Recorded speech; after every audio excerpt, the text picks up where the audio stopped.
Ang pagkakaroon ng mas matatag na ugnayan sa kalakalan at pamumuhunan ng dalawang bansa natuon ang bilateral meeting ni Pangulong Rodrigo Duterte at Myanmar President U Ten Chao kahapon. May report si Rosalie Cos. Mas matibay na ugnayan sa pagitan ng Myanmar at Pilipinas ang resulta ng pagdalaw ni Pangulong Rodrigo Duterte sa Naypyidaw, Myanmar. Si President U Ten Chao na kauna-unahang civilian president ng Myanmar ang mismong nanguna sa welcome ceremony kay Pangulong Duterte at sa kanyang delegasyon sa Presidential Palace. Nagkaroon ng bilateral meeting ang dalawang leaders at natalakay dito ang regional cooperation ng ASEAN kung saan hiniling ng Pangulo sa Myanmar na palakasin pa ang ugnayan ng dalawang bansa sa usapin ng trade at investments. Binigyang diin din ni Pangulong Duterte ang pagsugpo sa ilegal na droga.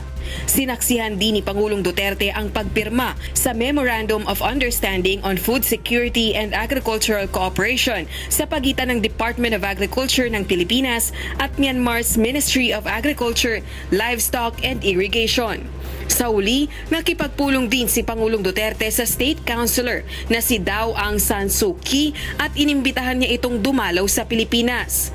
Nag-turnover rin si Pangulong Duterte ng pledge na halagang $300,000 kay Daw Aung San Suu Kyi bilang humanitarian assistance ng bansa para sa Rohingya minority sa Rakhine State. Nagpasalamat naman ang Myanmar government sa patuloy na pag-ayuda ng Pilipinas. Pasado 10:00 naman kagabi, Thailand Standard Time, nang dumating ang Pangulo sa Bangkok para sa 2 araw na official visit. Rosalie Cos, UNTV News and Rescue, Bangkok, Thailand.